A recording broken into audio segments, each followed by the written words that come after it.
Hi gang, Rob here, coming to you with another product overview for CollectorKnives.net.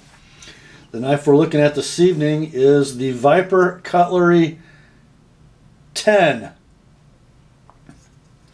A rather smart, smallish EDC-sized subframe lock offering from Viper. This one in a really interesting silver twill canvas-ish micarta. Blade steel on this one is going to be the outstanding Bowler N690CO. A really stainless, really keen edge taking, easy to sharpen knife blade steel from our friends at Bowler. The 10 is a dedicated flipper design riding on caged ball bearings. And it's frankly a flipper I like a lot. Notice there's sort of a swale where the thumb rests when gripping the 10. And the flipper, which is rather small to begin with, is sort of hidden in that swale. So it's not something that's going to stick out and poke stuff in your pocket or get hung up on stuff. Pretty cool design. That N690 blade is a nicely fashioned drop point.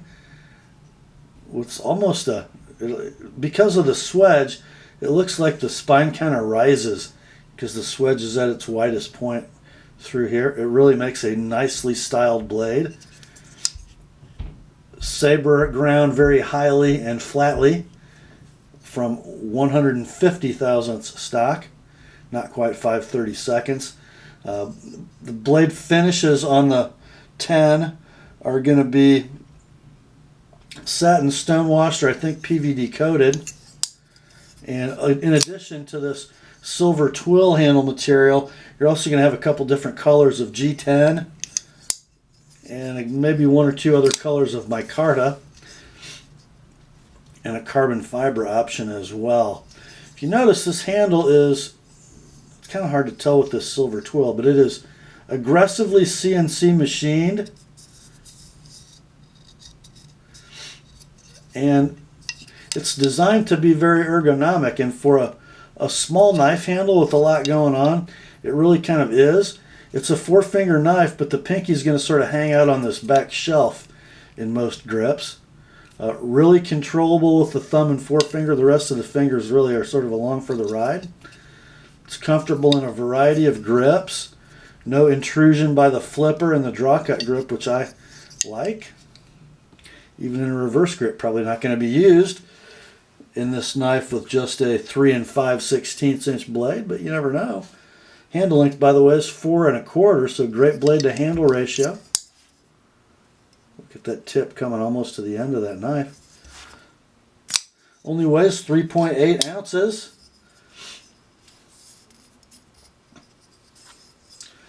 And on this particular configuration, we have a beautifully anodized blue titanium floating backspacer. Reversible left or right hand tip up pocket clip, deep carry. Just a pretty neat deal all the way around. And then this lock bar is rather interesting. It is a subframe lock. And if you can, let's see if I can get you inside here. You notice the spring of that subframe lock is a different piece of material from what you see. Okay?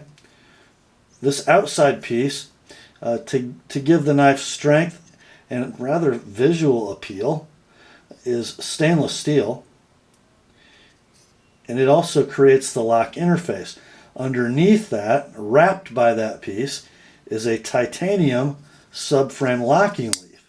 So the spring actuation is by the titanium.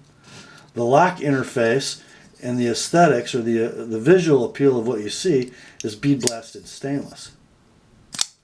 Flips like crazy without any issues of locking the lock bar with your fingers. If you're a righty, just flips out great from pretty much any gripping orientation.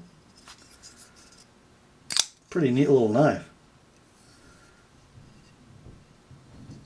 And these are priced real well too, guys, for a something different gents folder of very high quality and good utility. I think the 10 fills the bill really well. So you might want to throw one of these babies in your cart and check it out. That's all for this one, my friends. Grace to you and peace from God our Father and the Lord Jesus Christ. And remember, the word is sharp.